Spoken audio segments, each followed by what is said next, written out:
سلامت رہے میم کا ایسا جذبہ، سلامت رہے میم کا ایسا جذبہ، سلامت رہے۔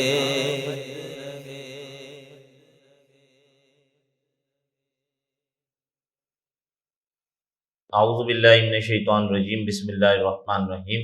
اللہم صلی علی سیدنا و مولانا محمد معدن الجود والکرم و آلہ وبارک وسلم۔ صلاۃ و سلام علیک یا سیدی یا رسول اللہ صلی اللہ علیہ وسلم۔ میم کے رنگ میں آپ کا میزبان محمد انس رضا قادری حاضر ہے۔ محترم ناظرین کرام، آج یہ میم کا ایوان جس رنگ سے رنگا ہے وہ رنگ اشرفی ہے۔ آج ہم جس عظیم صوفی ہستی سے متعلق گفتگو کرنے جا رہے ہیں وہ ہے بانی سلسلہ اشرفیہ، غوث العالم، تاریخ سلطنت، محبوب یزدانی، حضرت مخدوم میر اوحد الدین سلطان سید اشرف جہانگیر سمنانی رحمۃ اللہ تعالی علیہ۔ محترم ناظرین کرام، آپ کی ولادت 712 ہجری میں ہوئی۔ 7 سال کی عمر میں آپ نے قرآن مجید و فرقان حمید سبع قرات کے ساتھ حفظ کر لیا۔ 15 سال کی عمر میں آپ کے والد کے وصال فرما جانے کے بعد آپ تخت سلطانی پر فائز ہوئے، اور 25 سال کی عمر میں آپ نے تخت شاہی کو ترک کر دیا، اور اس کے بعد آپ کی 95 سالہ زندگی، کیونکہ آپ کی عمر 120 سال تھی، آپ نے 95 سالہ زندگی دین کی ترویج و اشاعت اور دین کی تبلیغ میں گزار دی، اور پھر آپ کا وصال 832 ہجری میں ہوا۔ محترم ناظرین کرام، گویا کہ آپ 8ویں اور 9ویں صدی ہجری کے ایک عظیم صوفی بزرگ تھے۔ میرے ساتھ آج اس ایوان میں حضرت کی حیات اور افکار پر گفتگو کرنے کے لیے تشریف فرما ہیں۔ پاکستان میں سلسلہ اشرفیہ کا سب سے بڑا مرکز درگاہ عالیہ اشرفیہ اشرف آباد فردوس کالونی کے سجادہ نشین فخر المشائخ ابو المکرم ڈاکٹر سید محمد اشرف اشرفی الجیلانی دامت برکاتہم العالیہ تشریف لائے ہیں، اور چونکہ مخدوم سمنانی پر گفتگو کرنی ہے اور انہی کے خانوادے کے چشم و چراغ ہمارے ساتھ موجود ہیں، تو امید ہے کہ یہ رنگ جو ہے وہ رنگ دوبالا ہو جائے گا۔ حضرت، ہم آپ کے مشکور ہیں کہ آپ نے اپنے قیمتی اوقات میں سے چند لمحات نکالے اور مخدوم پاک کی سیرت پہ گفتگو ہونی۔ حضرت، سب سے پہلی تو یہی بات کہ مخدوم پاک تو سید ہیں اور سید اشرف ہیں، لیکن یہ سید اشرف سے سید اشرف جہانگیر کیسے بنے؟ بسم اللہ الرحمن الرحیم۔ سوال بہت اچھا ہے۔ دیکھیے، سلاسل طریقت میں بزرگان دین، اولیاء کاملین جتنے بھی ہیں، ہم یہ دیکھتے ہیں کہ ان کے نام کے ساتھ القابات ہیں۔ جیسے سید علی ہجویری رحمۃ اللہ تعالی علیہ، لقب داتا گنج بخش۔ حضرت مجدد الفسانی شیخ احمد سرہندی فاروقی، لقب مجدد الفسانی۔ اسی طرح یہ جو جہانگیر کا لقب ہے، بلکہ جتنے بھی القابات ان بزرگان دین اولیاء کاملین کے ہیں، یہ خود انہوں نے اپنے نام کے ساتھ نہیں لگائے، بالکل، یا یہ کہ ان کے مریدین نے، معتقدین نے عقیدت میں نہیں دیے، بلکہ حقیقت یہ ہے کہ یہ جتنے بھی القابات ہیں یہ بارگاہ رب العزت سے انہیں عطا ہے۔ سبحان اللہ۔ اب دیگر بزرگان دین کے جو القابات ہیں، اس وقت کیونکہ ہم گفتگو کر رہے ہیں حضرت سلطان سید اشرف جہانگیر سمنانی رحمۃ اللہ تعالی علیہ کے بارے میں، تو ان کے بارے میں یہ بتاؤں، آپ کے پیر و مرشد حضرت علاء الدین گنج نبات رحمۃ اللہ علیہ، پنڈوا شریف بنگال میں آپ کی خانقاہ ہے اور مزار مبارک وہیں پر ہے۔ مخدوم سمنانی فرماتے ہیں کہ میں حضرت کی بارگاہ میں حاضر ہوا، عبادت، ریاضت، چلہ کشی، مشاہدہ، یہ تمام چیزیں چل رہی ہیں۔ ایک دن پیر و مرشد تشریف لائے آپ کے حجرے میں، فرمایا فرزند اشرف، ہم نے بارگاہ رب العزت میں یہ عرض کی ہے کہ ہمارے اس مرید کے لیے کوئی خطاب آسمانی ہونا چاہیے۔ سبحان اللہ۔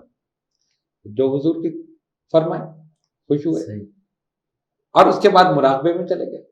پیر و مرشد حضرت علاء الدین گنج نبات رحمۃ اللہ فرماتے ہیں کہ طویل ترین مراقبہ فرمایا، یعنی کئی گھنٹے کا، اور مراقبہ آپ جانتے ہیں کہ دل کی طرف توجہ کر کے جو صوفیہ کا طریقہ ہے کہ اپنی گردن جھکا کے مخدوم سمنانی اپنے پیر مرشد کی بارگاہ میں ہیں، وہ مراقبے میں ہیں، کئی گھنٹے گزر۔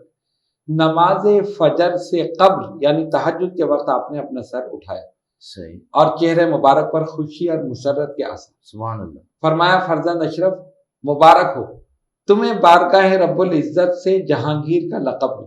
سبحان اللہ، اچھا، اب مخدوم سمنانی فرماتے ہیں کہ فجر کی اذان ہو گئی، باجماعت نماز ہوئی، نماز پڑھ کے جس طرح قاعدہ ہے کہ سب ہاتھ ملاتے ہیں امام سے اور مقتدی آپس میں بھی مصافحہ کرتے ہیں، تو مخدوم سمنانی فرماتے ہیں کہ جو بھی مجھ سے مصافحہ کرتا تھا جہانگیر کہہ کے مجھے مبارکباد دی۔ سبحان اللہ، سبحان اللہ، حالانکہ کسی کو بتایا نہیں ہے، صحیح، یہ تو بات پیر و مرشد کی ہے اور مرید صحیح، ایک حجرے میں ہو رہی، صحیح، اور وہاں جب نماز کے بعد جو ملتا ہے جہانگیر کہہ کے مبارکباد دیتے۔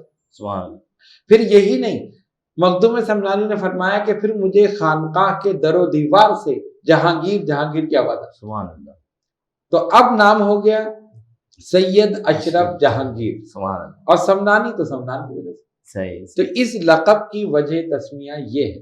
گویا کہ یوں کہا جائے کہ اللہ تبارک و تعالیٰ نے جب یہ لقب عنایت فرمایا تو پورے عالم کو بھی بتا دیا کہ یہ اشرف جہانگیر، جی ہاں بالکل، یہ تو حقیقت ہے، کیونکہ خطاب آسمانی جو ہوتا ہے صحیح، اس کا اعلان ویسے نہیں کیا جاتا کہ بھئی ہم نے اپنے نام کے ساتھ علامہ لگائے یا فلاں تو ہمیں یہ کہا جائے، صحیح، وہ تو اللہ تبارک و تعالیٰ خود پوری کائنات میں اعلان کر دیتے، سبحان اللہ۔ تو در و دیوار سے جہانگیر جہانگیر کی رقم اچھا آواز آ رہی۔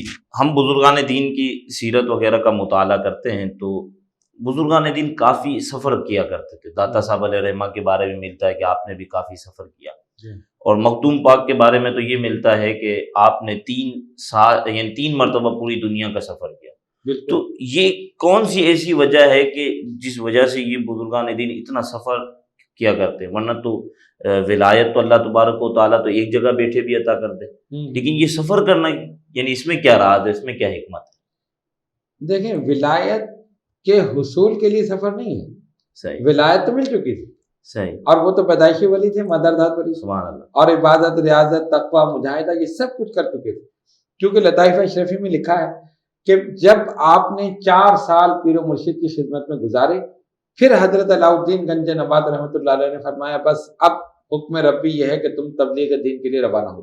سبحان اللہ، کہا میری خواہش ہے کہ ساری عمر آپ کے قدموں میں گزاروں، ہاں یہ ٹھیک ہے، لیکن حکم ربی جو ہے اسی پر تمہیں عمل کرنا ہے۔ صحیح، اچھا، سیاحت کا مقصد ہی یہی ہے کہ تبلیغ دین ہو اس کے ذریعے، صحیح، ویسے گھومنا پھرنا نہیں ہے، ہم اور آپ گھومنے پھرنے چلے جاتے ہیں، ہماری سیاحت میں، ہمارے گھومنے پھرنے میں اور اولیاء اللہ کی سیاحت میں زمین آسمان کا فرق۔ ان کا مقصد کیا ہے کہ ان کی ذات سے مخلوق خدا کو فیض پہنچے، صحیح، اور آپ جب ان کے سفر نامے کا مطالعہ کریں، مخدوم سمنانی کے لطائف اشرفی میں جو جا بجا اس کا ذکر موجود ہے، تو اندازہ ہوگا کہ عجیب و غریب مقامات پر آپ تشریف لے گئے، سبحان اللہ، یعنی ایسے مقامات پر جہاں اسلام کا نام لینے والا بھی کوئی نہیں۔